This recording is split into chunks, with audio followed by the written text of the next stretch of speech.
کتے تو پھر اپنی منحوس صورت اور فضول سیرت لیے ہوئے پہنچ آیا ہے۔ غارت ہو یہاں سے۔ میں نے مسمساتے ہوئے باقاعدہ رونا شروع کر دیا۔ روتے کیوں ہو منحوسڑے؟ میں نے ترکی بترکی جواب دیا۔ جانے دیتے ہو اور نہ آنے دیتے ہو، میں رہوں نہ تو اور کیا کروں؟ وہ ہڈیاں چھوڑ کر خالی ہاتھ دیر تک مجھے گھورتا رہا۔ خلاف توقع بڑی رسان سے بولا، آئندہ کبھی بھی انکار مت کرنا، یہ سب دھندا ہی جی اور پی کا ہے۔ میں نے جی اور پی زیر لب دہرایا۔ اردو اور انگریزی دونوں میں جی اور پی میرے دماغ کی سکرین پر ابھر آئے۔ مجھے خود ہی محو دیکھ کر وہ پھر دھاڑا، میری بکواس سن رہے ہو یا؟ میں ہڑبڑاتے ہوئے کہتا ہی چلا گیا، جی جی جی جی پی پی پی پی پی۔ ادھر میرے پاس آؤ۔ میں سرکتا ہوا قریب پہنچا تو ایک ہڈی پہ سے پراٹھے کا لقمہ اٹھا کر میرے منہ میں رکھتے ہوئے بڑی محبت سے کہنے لگا، نگلو اور الحمدللہ کہو، اللہ نے تمہیں خوب نعمت کھلائی، اور ہاں میرے پاس آیا کرو، میں تمہیں بتاؤں سکھاؤں گا کہ ہڈیوں پہ کون سا بھاشا اور اسرار ہوتے ہیں۔ اب تم جاؤ، ڈبو اسے پھاٹک تک چھوڑ آؤ۔ ڈبو آگے اور میں پیچھے پیچھے۔ پھاٹک سے باہر وہی لینڈی کتا میرا انتظار کر رہا تھا۔ اب وہ میرے آگے آگے اور سورج میرے پیچھے تھا۔ میرا یہاں آنا جانا تو پہلے سے ہی تھا، اب ذرا اہتمام سے اور پکا ہو گیا۔ میاں جی سنگلوں والوں کا آستانہ چونکہ راستے میں پڑتا تھا، میں ادھر سلام کر کے آگے بڑھ لیتا تھا۔ یہاں چون پچوں کا کھوہ اور کھیت شروع ہوتے ہی وہ لینڈی کتا جس کا نام میں نے گندا انڈا رکھ دیا تھا، اپنی مخصوص جگہ یعنی گندی پلی کے پاس بیٹھا ہوتا۔ شاید اس کی جو یہیں سے شروع ہوتی تھی۔ مجھے دور سے دیکھتے ہی کھڑا ہو جاتا، پلی پار کرتے ہی وہ آگے لگ جاتا اور مجھے گودام کے پھاٹک پہ پہنچا کر آتا۔ وہاں ڈبو کھڑبو مجھے وصولتا۔ شہابو نے مجھے باقاعدہ ہڈیوں کی چھانٹ بانٹ پہ لگا لیا تھا۔ میں اس کے ایک علیحدہ کیے ہوئے ڈھیر سے چھوٹی چھوٹی ہڈیاں چنتا رہا۔ یہ ہڈیاں عموماً پسلیوں، پنجوں یا پھر ریڑھ کی ہوتی۔ سری پاؤ کی ہڈیاں بھی ان میں شامل ہوتی۔ اکثر ہڈیوں پہ سڑا بھسا گوشت، کھال، چھیچڑے جمے ہوتے، لیکن اب ان کی سڑان بسان سے جی پتلا نہیں پڑتا تھا۔ البتہ گھر والے اکثر کہتے، کاکا تیرے کپڑوں اور جسم سے بڑی گندی بو آتی ہے، کہاں کھیلتے رہتے ہو؟ ایک روز میں نے یوں ہی ان سے کہہ دیا، شہابو تم نے مجھے کس کام پہ لگا دیا؟ گھر والوں کے علاوہ یار دوست اور سکول کے ساتھی بھی کہنے لگے ہیں کہ تجھ سے گندی بو آتی ہے، لیکن سچی بات ہے کہ مجھے تو کبھی ایسا محسوس نہیں ہوا، بلکہ کبھی کبھی تو ایسا لگتا ہے میرے وجود سے خوشبوئیں پھوٹ پھوٹ کر باہر نکل رہی ہوں۔ وہ سنی انسنی کرتے ہوئے کہنے لگا، کہنے دو جو کہتا ہے، تم صرف اپنے محسوسات پہ دھیان رکھو۔ بدبو کے حوالے سے جو خوشبو ابھرتی ہے وہی دائمی قائمی ہوتی ہے۔ اپنے آپ کو بدبو اور کراہت و کراہ سے ایسا مانوس کر لو کہ ان کا ایسا ویسا وجود، احساس ہی تمہارے لیے اجنبی ہو جائے۔ لذت بے سوادی سے، محبت عداوت سے اور قربت فرقت سے تبدیل ہو جاتی ہے۔ اور یہ جو تم ہڈیوں کی رٹ لگائے ہوئے ہو چغت، جسم و جان کو قائم رکھنے کے لیے ہڈیاں ہی تو اصل کردار ادا کرتی ہیں۔ اگر چنداں غور کیا جائے تو سمجھ میں آتا ہے کہ گوشت، پوست اور دیگر اعضاء تو محض کارکردگی کے لیے ہیں۔ جیسے کسی مشین کا پہلے ڈھانچہ تیار ہوتا ہے، پھر اس میں کل پرزے جوڑے جاتے ہیں۔ انسانی مشین میں بھی ہڈیوں کا ایسا ہی ڈھانچہ ہوتا ہے، جن کی بنیاد ریڑھ کی ہڈیوں کا سلسلہ ہوتا ہے۔ انسانی یا حیوانی جسم میں کوئی بھی ہڈی ایک سی نہیں ہوتی، نہ ہی وہ وزن اور حجم اور لمبائی چوڑائی میں یکساں ہوتی ہیں، چاہے دونوں بازوؤں یا ٹانگوں انگلیوں کی ہڈیاں ہی کیوں نہ ہوں۔ یہ ہڈیاں سینکڑوں اقسام کی ہوتی ہیں، کوئی ٹھوس، کوئی کھوکھلی اور بھربھری، کوئی بانسری کی مانند اور کوئی لٹھ کی طرح مضبوط، لچکدار اور نرم، کچھ ایسی پتلی اور نازک کہ سانس سے کپکپا اٹھیں، اور کچھ یوں سخت کہ ٹریکٹر کا بوجھ سہار لیں۔ ہڈی قدرت کے کارخانے کی ایسی مصنوعات ہیں جس کے اجزائے ترکیبی، مخصوص ہیئت غذائی، اس کے ظاہری اور خفی کمالات کو انسان ابھی کما حقہ جان نہیں پایا۔ کسی کی ایک معمولی سی ہڈی کی جانچ پڑتال کر کے انسان یا جانور کے صحیح عمر، جنس، اخلاقی یا جنسی، نفسی بیماری، تندرستی کا خاطر خواہ تعین کیا جا سکتا ہے، لیکن بہت ہی کم لوگ شاید یہ بھی جانتے ہوں گے کہ مختلف نوع کی ہڈیاں جسمانی، ذہنی، جنسی اور روحانی امراض کے علاوہ سفلی عملوں اور جادو ٹونوں میں بھی کام آتی ہیں، خاص طور پہ اونٹ، سانپ، کچھوا، خارپشت، چغد، کتا، کوا، شکرا، بجو، بندر، ریچھ، چیتا اور شیر وغیرہ۔ انسانی ہڈیوں میں مردہ بانجھ عورت کے چوکلے، اندام نہانے کی ہنسلی اور اس سے مربوط ریڑھ کی ہڈی کا آخری مہرہ، 7 ماہ مردہ بچے کی پسلیوں اور پاؤں پنجے کی ہڈیاں، مرگی سے مرے ہوئے کسی ناکتخد جوان ہڈیاں، بھوت پریت کے خوف سے ہلاک ہونے والوں کی ہڈیاں، ڈوبنے یا قتل ہونے والوں کی ہڈیاں۔ غرض یہ کہ تمام ہڈیاں بڑی قیمتی اور نایاب ہوتی ہیں۔ غرض مند دیوانے اپنے اچھے برے مقاصد کے لیے انہیں منہ مانگی قیمت پہ حاصل کرتے ہیں۔ قبرستانوں کے گورکن، پوسٹ مارٹم کرنے والے غیر ذمہ دار لالچی کارندے، لاشوں کی علائشیں تلف کرنے والے مہتر مسلی، ہسپتالوں میں نچلے درجوں پہ کام کرنے والے ملازم ایسی مطلوبہ ہڈیاں بھاری معاوضوں پہ فراہم کر دیتے ہیں۔ سفلی علوم کے عاملوں کے اپنے اپنے وسائل ہوتے ہیں۔ ہڈیوں کے علاوہ یہ لوگ انسانی دل، دماغ، پھیپھڑے، جگر، گردے کو پورے تک فراہم کر دیتے ہیں۔ اپنے مذموم عزائم کی تکمیل کے لیے جاہل لوگ کیسے کیسے ہتھ کنڈے استعمال کرتے ہیں، اور سفلی علوم کرنے والے ظالم فاسق عامل کون کون سے غیر شرعی اور غیر قانونی اخلاقی کام کرتے ہیں، سن اور دیکھ کر انسان کی روح کانپ اٹھتی ہے۔ اپنے دشمن کو زیر کرنا، کسی کا کاروبار برباد کرنا، رشتوں کی بندش، اولاد کا نہ ہونا یا ہو کر مر جانا، کسی کو اپنی محبت میں پھانسنا، کسی کے کلیجے کو جکڑ لینا، کسی کو قلبی خلجان اور دماغی اوہام میں مبتلا کر دینا، اور خاص طور پہ اولاد کے حصول کے لیے ایسے ایسے طریقے اختیار کیے جاتے ہیں جو انتہائی خطرناک ہونے کے علاوہ مکروہ اور شرمناک بھی ہوتے ہیں۔ ظاہر ہے ایسے کام بھرپور معاونت اور سرپرستی کے بغیر نہیں ہو سکتے۔ عامل حضرات ایسے پکے انتظامات کرتے ہیں جو مکمل فول پروف ہوتے ہیں۔ اسی کام اور انتظام کے وہ ہزاروں لاکھوں روپے پیشگی وصول کرتے ہیں۔ ان کے عاملین کے کارندوں میں پولیس، گورکن، محلے، علاقے کے بدماش، علاقے کے چوکیدار اور دیگر بدقماش عورتیں شامل ہوتی ہیں۔ قبرستانوں، شمشان گھاٹوں کی دنیا۔ خدا نہ کرے آپ کو کبھی کسی قبرستان، شمشان گھاٹ، ویرانے یا کسی دریا کے کنارے رات گزارنے کی سزا ملے۔ ان جگہوں پہ آدھی رات اور صبح کاذب کیا کچھ ہوتا ہے یہ انسانی آنکھ دیکھ نہیں سکتی۔ یہ غیر انسانی حرکتیں دیکھنے کے لیے پتھر کا کلیجہ اور بلور کی آنکھ چاہیے۔ دن کی روشنی میں آپ اگر قبرستان یا شمشان گھاٹ جائیں تو دیکھیں گے کہ جا بجا جانوروں کی ہڈیاں پڑی ہوں گی، اور کہیں کہیں انسانی ہڈیاں بھی دکھائی دے جاتی ہیں۔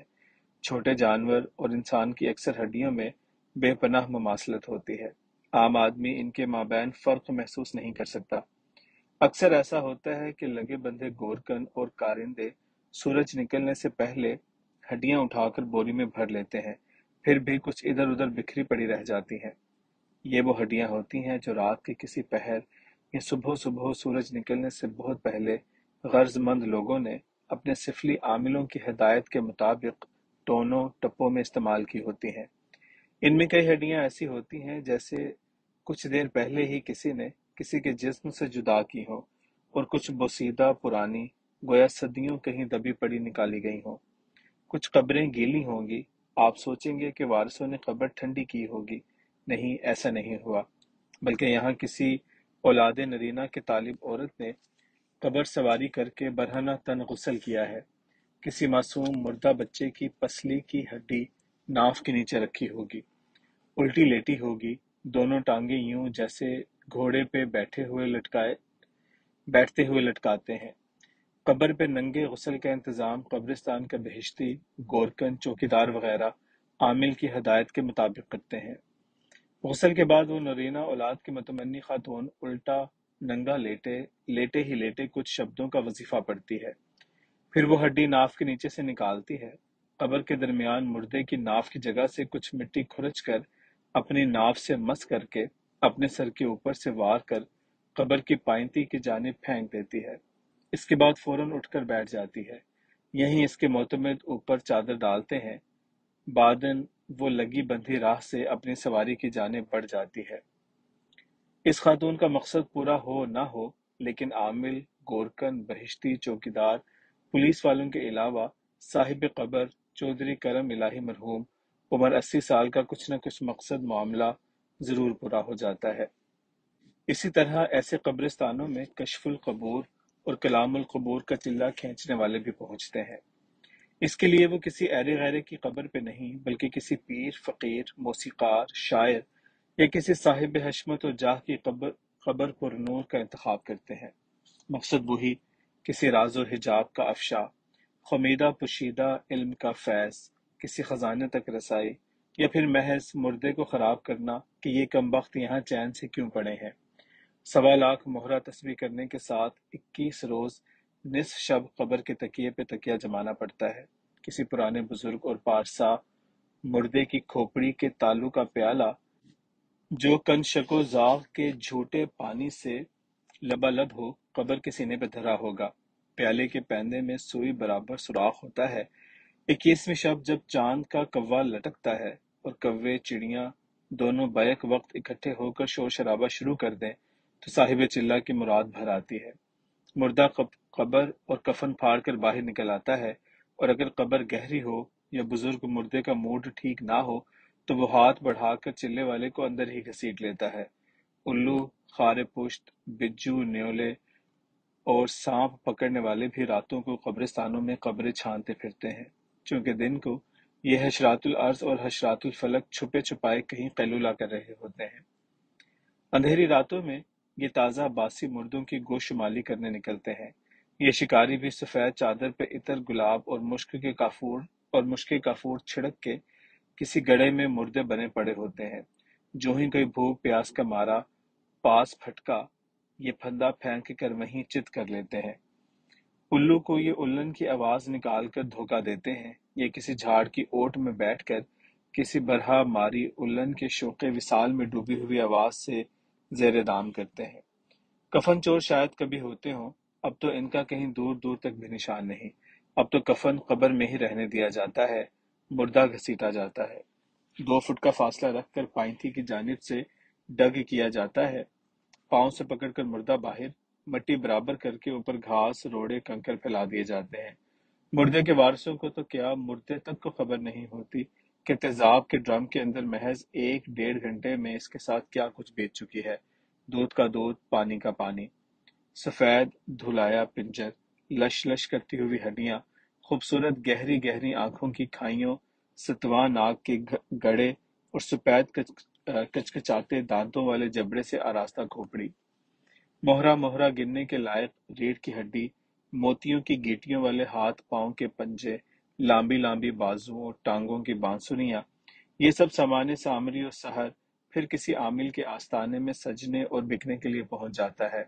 کون جانے کہ کسی مذموم مقصد کی تکمیل کے لیے حاصل کی ہوئی ہاتھ بازو کی ہڈیاں کسی باپ بھائی کی ہی ہوں۔ یقین کرنے میں کوئی حرج نہیں کہ اکثر قبرستانوں میں قبریں کرائے کے لیے خالی ہیں۔ مجھے کوئی ساتھ لے چلے، میں دیکھتے ہی بتا دوں گا کہ یہاں کوئی مردہ پڑا ہے یا کمرہ خالی ہے۔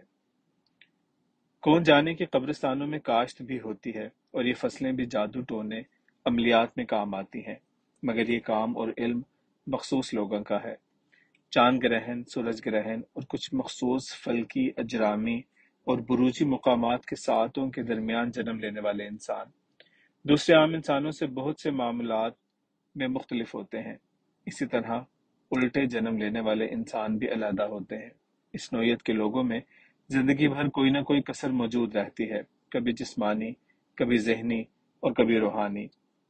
کئی ایک میں عام انسانوں سے بڑھ کر خوبیاں اور خالق العقل اور عادات صلاحیتیں بھی دیکھی گئی ہیں۔ کچھ عامی لوگ ایسے لوگوں اور اٹھرا کے مرض کا علاج ایسی جڑی بوٹیوں اور نباتاتی دھول دتی سے کرتے ہیں جو قبرستانوں کی مٹی اور ماحول میں پیدا ہوتی ہیں۔ یہ خود رو نہیں ہوتی، بلکہ انہیں نہایت اہتمام اور احتیاط سے اگایا جاتا ہے۔ یہ جڑی بوٹیاں بیج اور پھول پتے بطور بخورات بھی استعمال میں لائے جاتے ہیں، جو حاضرات کی مجالس میں دیگر خوشبویات کے ساتھ سلگائے جاتے ہیں۔ جن جلسوں میں خصوصی طور پہ ارواح کی آمد و رفت کا سامان پیدا کیا جاتا ہے، وہاں اس اگروس کے بغیر ماحول پیدا کرنا ممکن نہیں ہوتا۔ اس اگروس کو کوئی کامل عامل ہی تیار کرتا ہے، پھر ان کے استعمال میں بڑی احتیاط و نفاست سے کام لیتا ہے۔ یہ اگروس یورپ، امریکہ اور دیگر ممالک کے عاملین بھی وہاں کے قبرستانوں میں اگاتے ہیں۔ اگروس تیار کرنے کے لیے قد آور جانوروں کے گھٹنوں اور رانوں کی بڑی بڑی نلیاں استعمال کی جاتی ہیں، وہ ایک طرف بند ہوں۔ اس مقصد کے لیے اونٹ، سانڈ، گھوڑے، ہاتھی، گینڈے کی ہڈیاں چاہیے ہوتی ہیں، جن کا حصول کوئی ایسا مشکل بھی نہیں ہوتا۔ جانوروں کے کھر اور بال جلا کر ان کی راکھ میں کسی پرانے قبرستان کی مٹی ملا کر کھاد بنائی جاتی ہے، اور موقوف ہے کہ کس نوعیت کا اگروس تیار کرنا ہے۔ مختلف مقاصد کے لیے مختلف بیج بھی استعمال میں لائے جاتے ہیں۔ ارنڈی کے بیج، کالی سرسوں، سورج مکھی، حشیش، گل شبنم، جوہی، تلسی وغیرہ۔ ہڈی کی کھاد میں چٹکی بھر بیج ڈال کر کسی پرانی قبر کے پاؤں کی جانب گھاس پھول کے درمیان گاڑ دیتے ہیں۔ کچھ ہڈیاں قبر کے سینے میں بھی گاڑی جاتی ہیں۔ ہڈی کا اوپر والا سرا مٹی کے برابر کر دیتے ہیں کہ نظر نہ آئے۔ جس مقصد کے لیے اگروس چاہیے ہوتا ہے وہ ذہن میں رکھا جاتا ہے۔ کچھ اوراد بھی ہیں جو دہراتے ہیں۔ اگر مقصد حل ہونا ہو تو چند روز ہی میں اس ہڈی میں گھاس کے پتے اگنے شروع ہو جاتے ہیں، جو مزید ایک دو روز میں کونپلوں اور ڈوڈوں کی شکل اختیار کر لیتے ہیں۔ یہ پھول، ڈوڈے، گھاس وغیرہ اتار لیے جاتے ہیں اور وہ کھاد بھی سنبھال لی جاتی ہے۔ یہ اگروس سفلی عملیات میں کثیر المقاصد سمجھا جاتا ہے۔ بہت ہی کم لوگ جانتے ہوں گے کہ عام انسانوں کے علاوہ جانوروں کے قبرستان بھی ہوتے ہیں۔ خاص طور پہ یورپین ممالک میں بلیوں، کتوں اور گھوڑوں کے علیحدہ قبرستان تو عام ہیں۔ اسپین میں سانڈوں کے قبرستان بھی موجود ہیں۔ اس طرح کوہ ارارات کے دامن میں شمال مشرق کی جانب ایک قدیم بستی میں ایک ایسا قبرستان بھی میں نے دیکھا ہے جس کی ہر قبر عام قبر سے تین چار گنا طویل ہے۔ جو قبر بھی دیکھی 25-26 فٹ لمبی ہی دیکھی۔ الہی، یہ انسان تھے یا جن؟ یہ انسان ہی تھے۔ ہر قرن کے بعد انسانی قدریں، مقتدا، قاعدے، قامتیں، کرامتیں تبدیل ہو جاتی ہیں۔ انسان پہلے کیسا تھا اور اب کیا کچھ ہو گیا ہے، یہ سب فطرت اور قدرت کی کروٹیں ہیں۔ سکون محال ہے قدرت کے کارخانے میں، ثبات ایک تغیر کو ہے زمانے میں۔